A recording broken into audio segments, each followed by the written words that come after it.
Hello, everyone, and welcome back. So today we're going to be talking about what's been happening in Ukraine, and every inch that the Russians take brings the United Kingdom and Europe closer to putting boots on the ground in Ukraine. As far as I'm concerned, with this situation in Ukraine, British boots on the ground is an inevitability. Now, that is both tragic and hopeful for the Ukrainians at the same time. What I also want to focus on today is some crazy stuff that's been happening in the United Kingdom right now. I mean, if you want to see just absolute carnage and chaos in the making, look what's happening in the United Kingdom right now. And I just want to reiterate right now, before we go into the video, months ago, I said that when this is all over, around about 2030, I said, again, months ago, that the United Kingdom will become part of the United States. Now, go check back through my videos. I've said it on lots of live streams. I was talking about this before it was even cool. Now, Elon Musk's come out and he's talking about, should the United States liberate the United Kingdom from its tyrannical government? Let's be very clear, okay? Britain right now is in control of unfathomable amounts of crude oil in the off the coast of the Falklands in British Antarctic territory. Now, of course, these things are not related. Of course, Elon Musk is wanting to do this for the good of the people, and it's hard to. And his reasoning is it's hard to argue with his reasoning. But like many things, when I look at these global events, when I look at things happening, I always think, right, okay, what resources can be gained by doing this? Because all wars ultimately are fought over resources, and whether this is a political war, whether this is whatever this is, time will tell. But it just seems to me very peculiar that right now Britain is sitting on more than double the amount of oil that Saudi Arabia has. But anyway, guys, let's go straight to what's been happening on the ground in Ukraine. So I'm just going to share in fact, let me go backwards a little bit. How far back should we go? Let's not go far back because I've got quite a bit to get through today, guys. Okay, so let's just go on to, where do we do it? This one.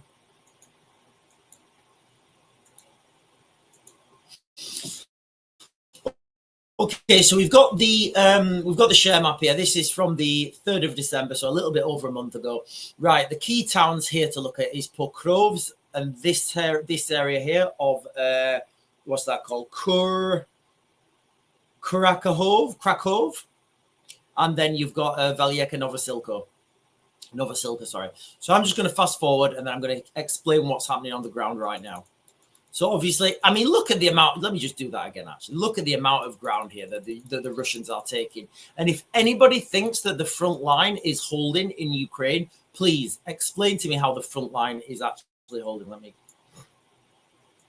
Because right now we've got 3 key areas. Pokrovsk, this area here, Kukurahov, and Valyeka Novosilka.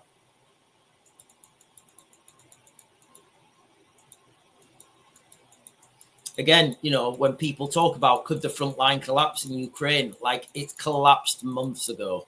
Right. So Pokrovsk here, again, I don't want to go over things I've already said, but when the Russians were pushing, I said, right, okay, they're going to push up this river. They did actually exploit this river a bit further than I thought they would. But look at this chain of small water features. I said, look, they're going to come up here and they're going to exploit Pokrovsk to the west and from the south. So it's from the south, I guess, and from the west, which is what they're doing. Why? Because of cover. You've got to let the ground dictate your movements. And here you have this chain of what would you call them? Reservoirs, I guess. And no doubt on the ground there will be potentially more little reservoirs and rivers joining these places. So these are natural features on the ground that you can use as handrails, you can use for calling in artillery, you can use to let friendly forces and friendly forces know where you are, but also use them to call in indirect fire on enemy forces. So that's why they're using this little system up here. Now, if we go down to Valyeka Novosilka, which is down hither, look at this pincer movement here, guys, okay? And what I want to focus on, how the Russians have taken control of, where is it? Hang on. Of the route. So you've got the road here, this main road coming, well, I guess it's, yeah, I guess this is the main road coming out of Valyeka Novosilka. The Russians have taken control of that road. So I would say the Russians have a checkpoint on that road, stopping people exit. Also, this location here, I would say if they've not done that now in the next couple of days, the Russians will take control of this road as well. I think they're leaving this open for a time to let any Ukrainian forces that are still in this location, they're going to let them exit and they're going to let them retreat out of that location. Why? Because nobody wants the Ukrainians hold down in there, because they will fight to the last man, and that is difficult for the Russians. So normally when you're doing one of these pincer movements, which they are now, you would give the retreating forces an exit. You would give them a way out. Obviously, to the north is blocked, so it looks like this is the only way that the Ukrainians have got to get out. So that's what I think they're going to be doing there. They'll let the Ukrainians escape, and then they'll close that pincer up. And then we've got this location here that's already fallen. It was on mainstream media that, like yesterday, that this place has it's been overrun. We've not heard anything from the Kiev government yet, but from this map, and again, I use this map because I know the people who run this map, and I kind of trust them. They give the best information that's the most up to date. So if you just look at the pincer movement that they've used, we go back a little bit. Can you see how they've come from the north, come from the south, and then this area just gets encased by enemy forces, and they will have left this road to the very last to let people evacuate. So that is the Russian pincer movement, which is what I believe they will be doing in this location. Now, as soon as I think as soon as they've covered this train track, I think they're going to start coming in from the top. But again, Pokrovsk is a fortress city. There's not really, the Ukrainians really need to hold on to Pokrovsk because of that logistic hub that it holds. So what else has been happening on the ground in Ukraine? The media are reporting now that there's been over 15,000 troops lost on the Russian side in the in the Kursk region. Now, this Kursk region, I've said this many times, I believe this is key because of the significance with the Kursk nuclear power plant. I think the Ukrainians are trying to take and hold that nuclear power plant intact. Last couple of days, the Ukrainians have pushed in 3 separate locations in the Kursk region, but we've got to put this into a bigger context. When we compare this to the amount of ground that the Ukrainians are losing every day in the east of Ukraine, it kind of pales into insignificance when you look at the amount of ground they're losing to the amount of ground they're taking in Russia. Nevertheless, the Ukrainians are pushing. Now, that number, 15,000 troops that they claim, obviously, I certainly can't confirm anything. This is just what Zelensky's saying. 15,000 Russian troops have been lost in the Kursk region. I would say a high percentage of that 15,000 have been North Koreans. And when you try and contextualize the human resource, the human cost of this, it's unfathomable. The Kursk region has been since I guess summer this year, they've been fighting in the Kursk region. Now, if you think that the 20 years of Brits in Afghanistan, we lost 457 soldiers. And for every 1 soldier lost, normally you get 7 that have life-changing injuries. So if you kind of think about those numbers, 20 years in Afghanistan was equal to 457 loss. Since the summer, on the Russian side, as also that the Ukrainians are claiming, 15,000 Russians, that and I would say a good percentage of those are North Koreans. The problem with the Kursk region is because it was a controlled location, I believe that the Russians decided to test the North Koreans, and it just ended badly for the North Koreans. It ended badly for the Russians. So That's kind of the situation on the ground in Ukraine. We've also got Trump delaying his, what we call it, this guy Keith Kellogg, his what do they call him? His Ukraine envoy. He's postponing his trip until after Donald Trump's inauguration. What does this mean? Nothing really, because we already know that any peace negotiation, any peace or ceasefire agreement touted by the United States it's not gonna lie, because like we said with those little riverbeds, those little reservoirs up to Pokrovsk, on a macro scale, it's exactly the same. The ground has to dictate the movement.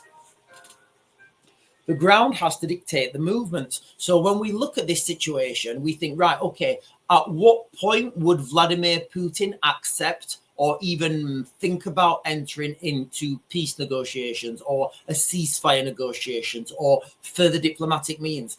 There is nowhere on that battlefield that Vladimir Putin can even consider a ceasefire, even consider talks about anything else but up to the River Dnipro. Now that is the bare minimum. So until Vladimir Putin and the Russian military push up to the River Dnipro, there's going to be no meaningful peace talks, no meaningful ceasefire. Nothing will happen, because nothing can happen. Russia knows this, Ukraine knows this, Donald Trump knows this, I know this, and you guys know this now. So until the Russians get up to the River Dnipro, there's going to be no such talk of there may be talk of a ceasefire, but there's certainly not going to be any meaningful talk of a ceasefire, and there's certainly not going to be a ceasefire. Again, from the Russian side, why would you?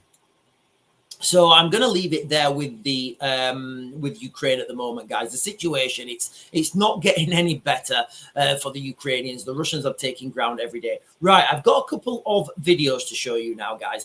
This one's from Keir Starmer. So we're going to switch now to the United Kingdom. If you live in the United Kingdom, it just feels like we're being squeezed and pushed and squeezed and pushed.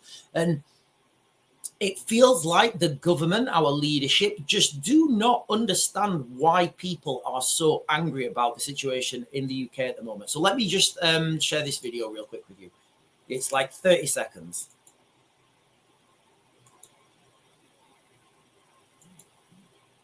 Right, so we've got this video here. Let me make it larger. When politicians, and I mean politicians, who sat in government for many years, are casual about honesty, decency, truth, and the rule of law, calling for inquiries because they want to jump on a bandwagon of the far right. So what he's saying there is any inquiries, about, again, it's just so dystopian for me even to say this.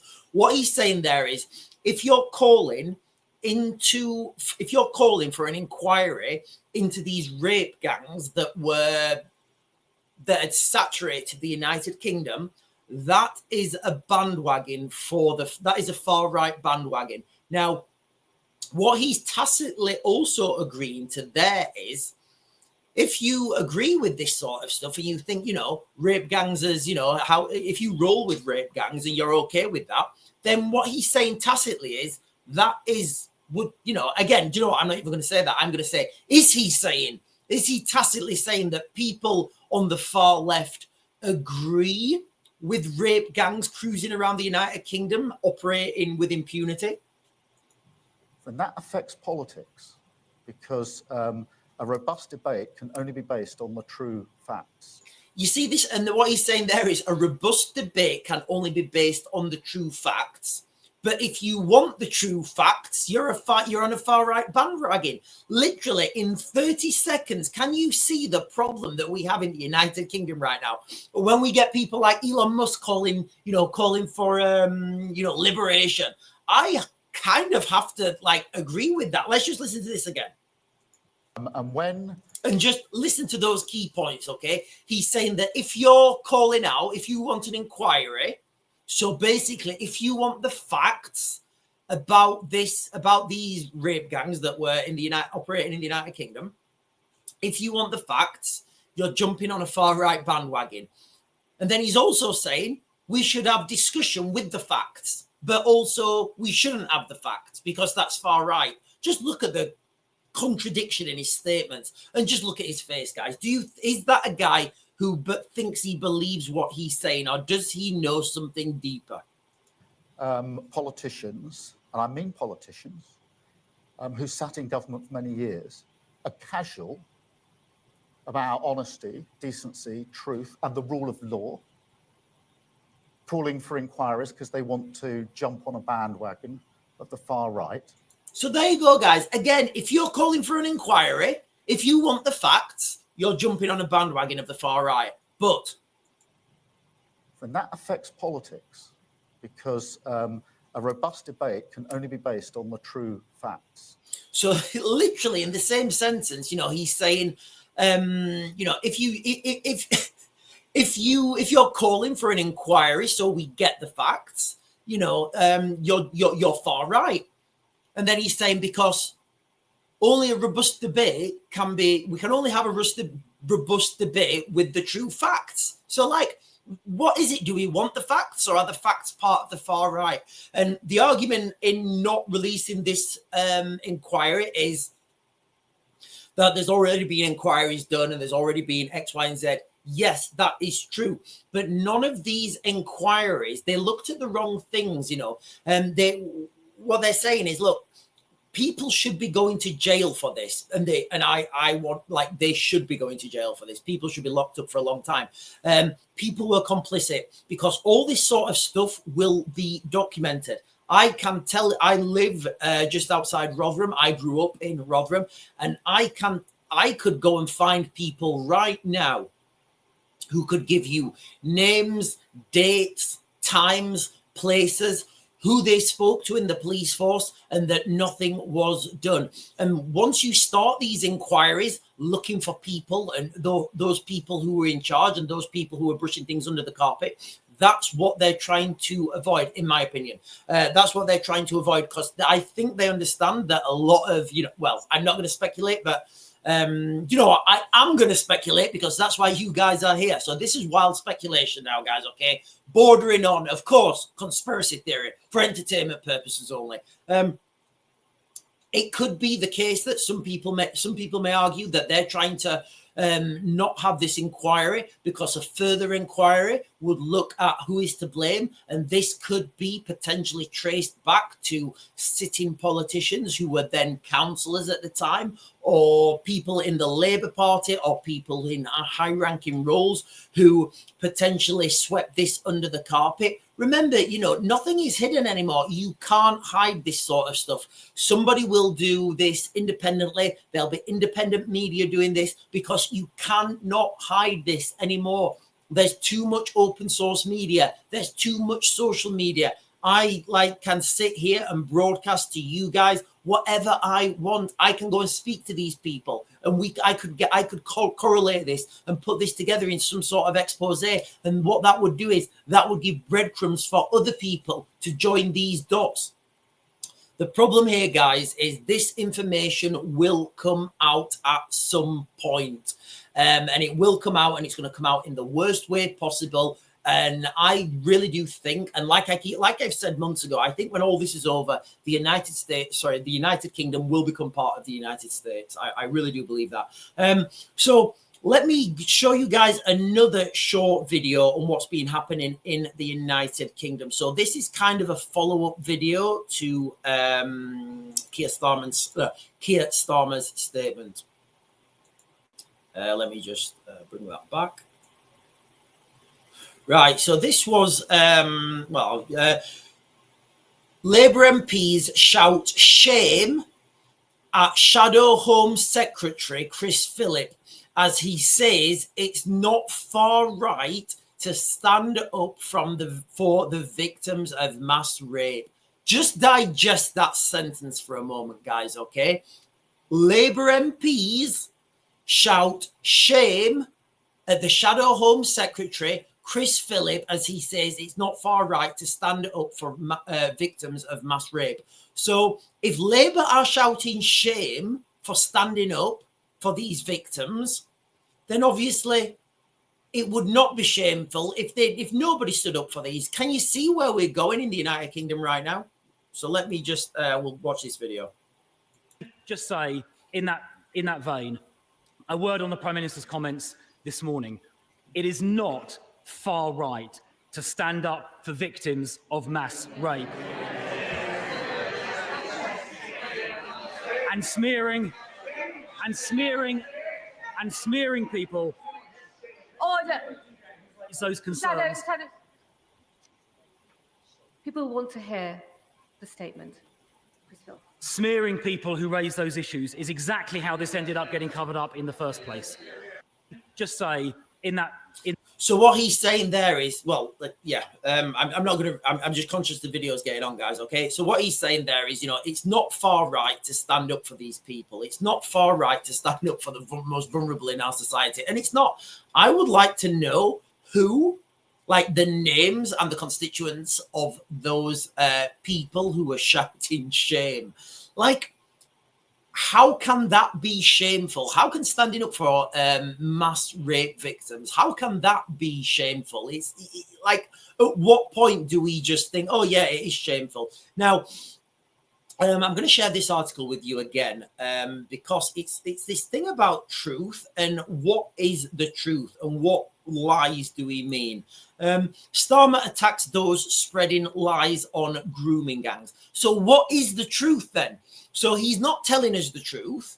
We can't have we can't have an inquiry on what happened, but what is the truth? If there's no inquiry, if we can't find out the truth in the legal route, what is the truth and who decides what the truth? Is it these guys here at the Beeb? Do they decide what the truth is? Prime Minister has attacked politicians and activists spreading lies and misinformation. Remember, it's that rhetoric again, isn't it? That rhetoric that put so many people in jail over the summer, spreading lies and misinformation. So what is the truth, Prime Minister? Who are these grooming gangs? Where do they come from? Where have they gone? What's happening to them now? And who was complicit in the cover-up? Was there even a cover-up? Maybe there wasn't a cover-up. Maybe it was just a series of unfortunate events. It comes after the multi-billionaire Elon Musk accused Keir Starmer of being complicit in the rape of Britain during his tenure as Director of Public Prosecutions between 2008 and 2013 for failing to tackle these grooming gangs. Alongside Musk's comments, senior Conservatives and Reform UK MPs have also spent the week calling for a national inquiry into child sexual exploitation. Like, of all the things we can be spending our money on, why can't we spend our tax money on finding out this thing? Like, finding out what actually happened here? Because you know what? I think people deserve to know the truth. I think people need to understand if the government was complicit in a cover-up. Like, obviously, I can't say whether they were or they weren't. I mean, I think you guys will know my personal opinion. I live in Rotherham. I have friends. I'm of a certain generation who knew what kind of things were happening. Hang on, guys. I'm focusing.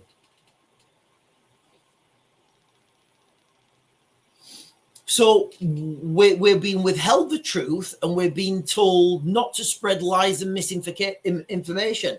It wouldn't surprise me if this summer, if right now there are people working on an expose, because if the government are not going to tackle this problem, then people will take it among themselves to tackle it. And what I mean is people will be looking. It's not hard to, if you live in Rotherham, it's not hard to find people to know. In fact, you know what, at my generation, all right, I know people who are directly involved in this. It's not hard in Rotherham to find people who will go on record and say, look, I mean, I can, like, just off the top of my head right now, I can think of 4 people I could go to right now and say, right, listen, tell me what happened. And they would say, something happened to my daughter in the back of a taxi. I phoned the police. The police said it's a licensing issue. You need to speak because it happened on in a taxi. You need to speak to the licensing commission or whatever it was. And then they phoned the licensing commission. And then they said, look, that is a crime. You need to phone the police. And they were just getting passed around like a bag of sweets because nobody wanted to deal with it. I can go and speak to people who allegedly, of course, reported things happening in a flat across the road. People from the council came out allegedly and told them, listen, you know, we've got no evidence of that. We think you're being racist. Shut them up straight away. I can have, you know, instances of things happening to boys in town centres, and the race card was thrown and no further action was taken. I can go on, and that's just me thinking off the top of my head. So I'm in no doubt in my mind right now that there will be people working on an expose to go and speak to these people. And then once these things get released, I would say early summer. Remember, you've got to understand the timing of this and the people and whoever's funding this. You know, these things will get released early summer. People will connect the dots. People will want answers. And let's see what happens in the summer, because I would say this year we are looking like more civil unrest, more scenes like we saw summer 2024 will be on the streets in summer 2025. Anyway, guys, I'm going to close this video down now. The jokes of this video was situation in Ukraine going from bad to worse. The Americans know it. The Russians know it. There's going to be no meaningful peace deal, no meaningful ceasefire until the Russians have managed to push up to the River Dnipro. The fighting in the Kursk region, I think the Ukrainians have jumped on an opportunity. The opportunity is that the Russians used the North Koreans, and the North Koreans kind of failed. That's not to say North Koreans won't be used again, because it's manpower, it's supply, and that's how the Russians, that's how the Russian military operates. Their risk appetite is a lot higher greater than what we would accept in the West. Then we've got the situation in the United Kingdom where if you're a politician and you want an inquiry to these gangs that were roaming, you are jumping on a far right bandwagon. Guys, you could not make this stuff up. Anyway, guys, I'm going to Max Grade, and I'll get you guys another video later.